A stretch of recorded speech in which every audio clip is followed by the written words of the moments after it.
I live well, live comfortably, and live with a light heart because of one thing many people consider foolish. I do not hold 100% of my husband's money. I have never asked my husband how much he earns each month. I have never opened his phone to check his bank accounts. I have never counted every bill he brings home or calculated whether this month he gave me enough or not. When I say this, some people look at me as if I've just confessed a sin. Others are more blunt, sneering. A woman who doesn't control her husband's money is digging her own grave.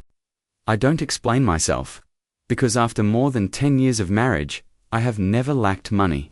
Not the flashy kind of abundance meant to impress others, but the kind of enough that lets you sleep peacefully at night, without jolting awake over electricity bills, school fees, medical costs, or unexpected expenses. I only need to say one very ordinary sentence.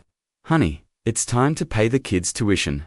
Honey, let's fix the kitchen, the roof is leaking again. Honey, my mother needs money for her medical treatment. Not once has he said, let me figure it out first. Not once have I waited in anxiety or wondered, will it be enough?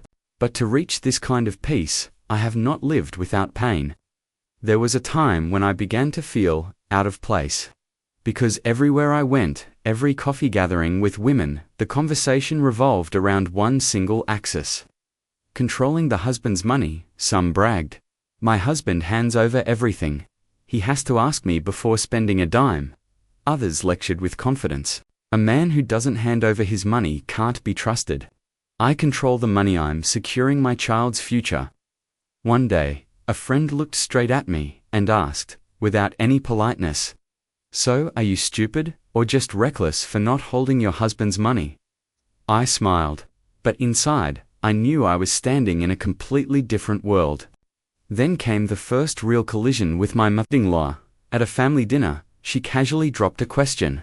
Why don't I ever see you managing the household finances? The table went silent.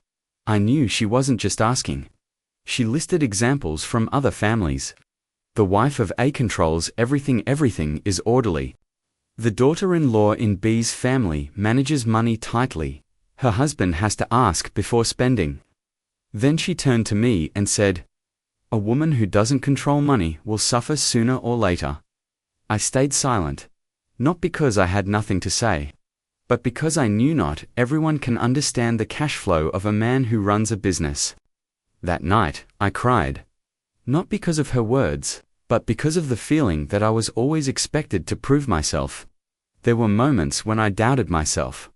Maybe I'm wrong. Maybe I really should take control, just to be safe. And then life gave me its answer through a real financial crisis. That year, my husband poured capital into a major project. For months, no money came back. Friends began whispering. My mother-in-law grew visibly anxious. Some even hinted, maybe he took the money somewhere else.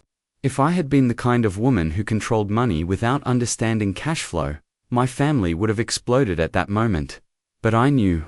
The money was in inventory, in contracts, in numbers not yet settled. Some nights, I saw my husband sitting alone until 3 a.m. No complaints, no excuses, just silent calculations. I didn't ask, where is the money? I asked only one question. Is there anything you need me to take care of? Then what had to happen, happened. A partner delayed payment. Just one day. That single day meant everything. If cash flow couldn't be turned around in time, he would lose the next contract, lose credibility, and lose the entire chain of future deals. I had seen many families collapse at exactly this point. Because the money was in the wife's hands. The wife panicked, she didn't dare transfer it. She didn't understand why she had to. One day late, gives contract lost. Gives trust destroyed. Gives billion-dollar opportunities gone. The money was still there, but the family cracked. Mine didn't. The project survived.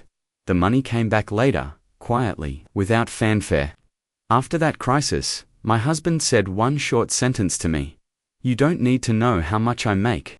You only need to know that whatever you need, I can provide. He said it and went back to work. I sat there for a long time. The sentence sounded simple.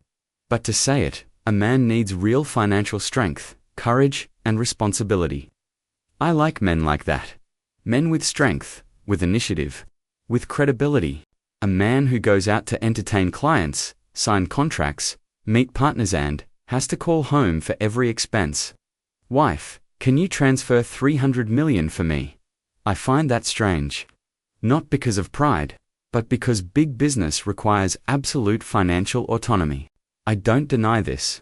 For families with fixed monthly incomes of 20 to 30 million, it makes perfect sense for the wife to manage the money. Tuition, milk, food. Support for parents. No one is wrong there. But applying that mindset to families where the husband runs a business where income is cyclical, unstable and project-based style, say it plainly, it's naive. Tying the hands of a man carrying the entire financial engine of a family is not management. It is unconscious sabotage. I am not bragging. I am simply telling the truth of my life. Since I stopped controlling my husband through money, my mind is lighter, his pressure is lighter. Our family is peaceful. I take care of the home front. He handles the financial front line. Each of us plays our role properly. So with the belief, a husband must hand over all his money for a family to prosper. Gives, I respectfully disagree. A man who does big things must have money in his hands. A smart woman knows what to manage and what to let go.